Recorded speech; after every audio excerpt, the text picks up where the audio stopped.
मेरे हिसाब से 55 सीट आ रही हैं।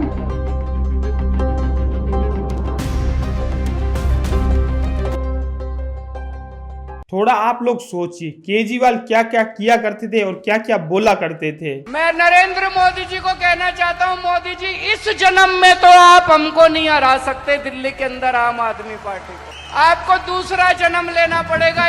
मुंगेरी लाल के हसीन सपने, मुंगेरी लाल के हसीन सपने। और आखिर सच्चाई के अंदर क्या हुआ?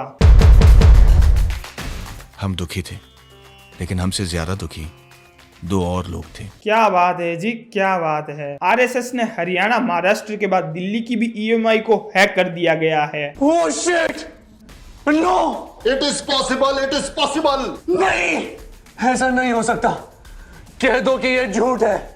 दिल्ली का वो दुर्ग जहां पर बीजेपी ना जाने कितने सालों से उस दुर्ग से बाहर रही, जहां पर यह माना जाता था कि वहां पर तो सिर्फ और सिर्फ केजरीवाल की ही सरकार बनाई जा सकती थी, और वहां पर जैसे ही आरएसएस ने बीजेपी वालों की कैंपेनिंग संभाली थी तो मानो पासा उल्टा पड़ चुका था। दिल्ली के अंदर सुपड़ा साफ करने वाली आम आदमी पार्टी इस तरीके से बुरी हार चुकी है। पर सबसे बड़ी बात यह है कि अरविंद केजरीवाल, मनीष सिसोदिया और अतिशी मार्ले ये भी चुनाव हार चुकी है।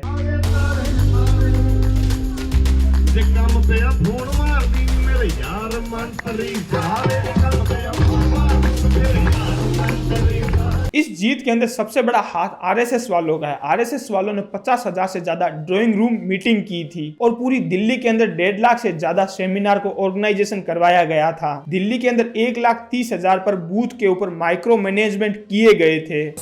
बीजेपी को हैट्रिक लगाने की रणनीति पर काम कर रही है।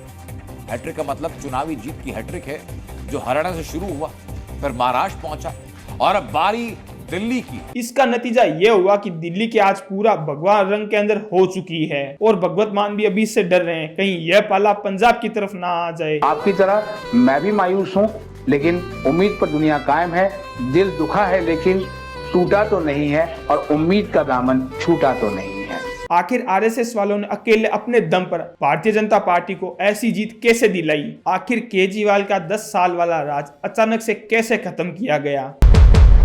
दिल्ली चुनाव 2025 का जीतना बीजेपी वालों के लिए ये कोई चमत्कार से कम नहीं है, जिससे आज लोग सभी आरएसएस लोगों की तारीफ कर रहे हैं। बीजेपी वालों ने दिल्ली के अंदर आरएसएस के अकॉर्डिंग दिल्ली के चुनाव के अंदर जो भी लिस्ट थी उसके अकॉर्डिंग अनाउंसमेंट की गई थी। चुनाव की अगर कैंपेनिंग की बात करेंगे तो आरएसएस वालों ने 50,000 से ज्यादा लोगों के साथ ड्राइंग रूम मीटिंग की, जिसमें से 4 लाख से ज्यादा लोग मौजूद थे। चुनाव से पहले आरएसएस वालों ने लोगों के घर घर जाकर एक चुनाव का प्रचार किया था, जिसमें बीजेपी सरकार आपके अगर राज्य में आएगी तो क्या क्या किया जाएगा ये बारे में लोगों को बताया गया था। साथ ही आम आदमी पार्टी गवर्नमेंट के मॉडल को उजागर किया था, बताया था कि आपके साथ कितने झूठे वादे किए गए हैं। लोक परिकार जैसे आरएसएस के मुद्दों को लेकर, करप्शन और इमिग्रेशन के मुद्दों को लेकर लोगों के घर घर जाकर यह अभियान चलाया था कि कहां तक उन्होंने सही काम किया है, कहां तक गलत काम किया है। इसमें खास तौर पर सीधे लोगों के साथ इंटरेक्शन किया गया था, जिसमें गरीब लोग और दलित लोग शामिल होते हैं, जिससे लोगों के बीच के अंदर गहरी पकड़ हो चुकी थी। दिल्ली को पूरे 30 संघ राज्यों के अंदर बांटकर उसको केयरफुली तरीके से स्ट्रेटेजी बनाकर वोटर्स तक पहुंचाया गया था।